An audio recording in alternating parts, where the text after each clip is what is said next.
Sustainable development has become the popularized expression for Agenda 21.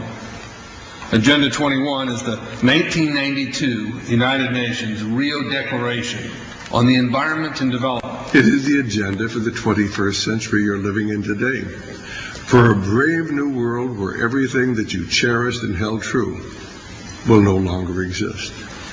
Agenda 21 defines itself as the comprehensive plan of action to be taken globally, nationally, and locally by organizations of the United Nations systems. It also elevates nature above man.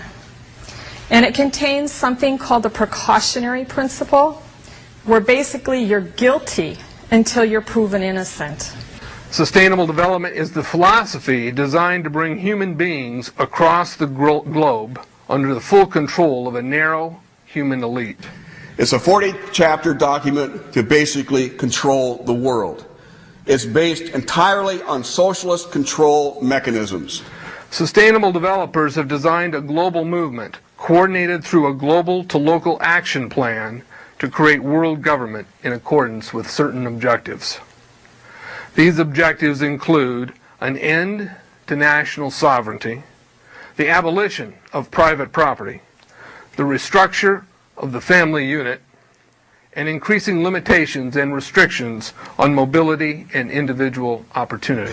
The green goal includes the listings of what's not sustainable. A couple of the examples include private property. 728 lists fossil fuels. Golf courses and ski lodges are not. Consumerism. Irrigation is not sustainable. Paved roads. Commercial agriculture. Herbicides, pesticides. Elsewhere, it lists farmlands, pastures, grazing of livestock. And the family unit. The focus of sustainable development is the abolition of private property, societal undermining of the family, and abandonment of the constitutional protection of unalienable rights as described in the Declaration of Independence. You see, I sat on the Santa Cruz Agenda 21 committees. Now, this was a lot of crazy ideas. This was back in the mid-90s. Crazy ideas I heard. Mother Earth's surface wasn't to be scratched. Human beings were to be concentrated into human settlement zones. Educational systems were to focus on the environment as the central organizing principle. All aspects of life were covered. Well, I went to these committees at the request of some people who told me that I needed to understand what was going on, and I came back and I said, this is craziness. This is so silly. It has no chance of having any effect on our society. Well, I was wrong. The United States government's support for Sustainable Development, Agenda 21, is very clear.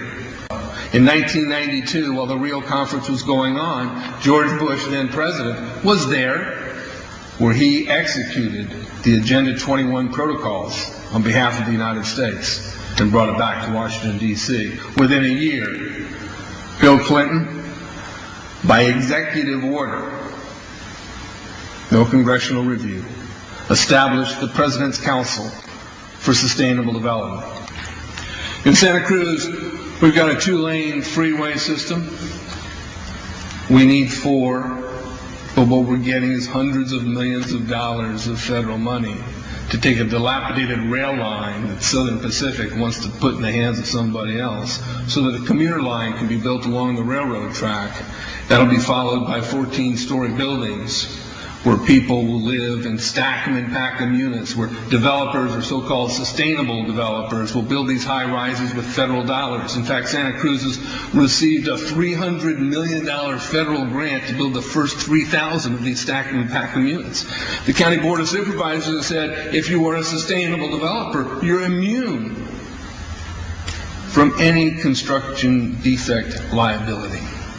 It's a partnership between selected developers building this new world order and the government using the American taxpayer dollars in order to do it.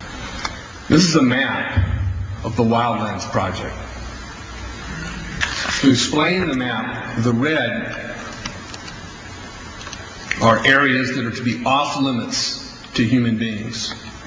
No resource development, No human activity. If you live there, you won't. The yellow areas are the areas for major control of all human activity. If you live there, you won't. The black areas, the black dots, are the smart growth zones. That's where human beings are to be stacked and packed in small living units along rail tracks. The Smart Growth Program ultimately has jobs assigned and children cared for by the state. The question has been asked many times how the people who are perpetrating these things expect to do this and make it last. And the answer to that is that you steal a generation of children and you indoctrinate them so that they accept these ideas and they become global citizens in the coming global village. UNESCO came out and declared 2005 to 2015 the decade of education for sustainable development. But they go on to say that it will encompass the 40 chapters of Agenda 21. That is your federal national curriculum. The entire purpose of second grade social studies is to transfer loyalty from the family to the government and teach them about sustainable economic consumption. Students construct their own understandings of reality and realize that objective reality is not knowable. So why bother? The truth is, the truth which keep men free is being suppressed in order to prop up the attitude training agenda. And it moves on. This is our new math called connected mathematics. Standard 3 tells us that students learn that mathematics is man-made, that it is arbitrary, and good solutions are arrived at by consensus. Most of us assume 2 plus 2 is always going to equal 4. You're wrong. We might reach a new consensus.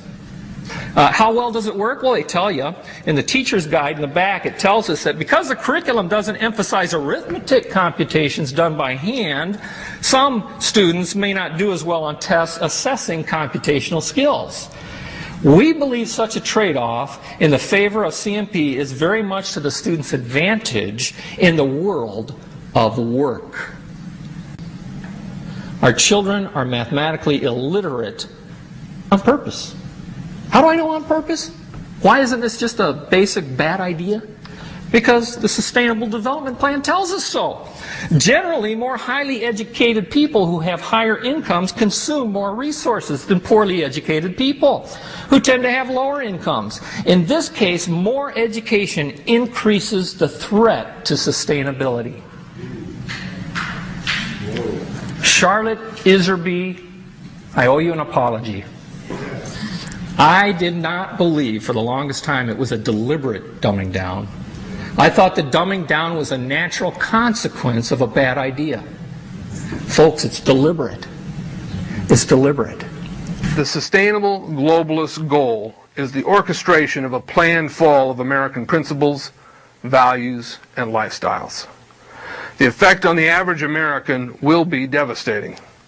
With modernizing technology, the ordinary person will live without independence, privacy, or substantive rights. Another press conference that I attended was the ICLEI group, the International Committee for Local Environmental Initiatives. It helps in the implementation of Agenda 21 in all of our local communities. And one of the speakers was a Harvey Reuven, who happens to be the vice chair of ICLEI. And I asked him about the correlative rights that Americans derive from the United States Constitution and the Bill of Rights. And that, of course, is your individual liberties, your private property, your freedom of speech. I asked about it clashing with Agenda 21. And you know what his response was? Individual rights must take a back seat to the collective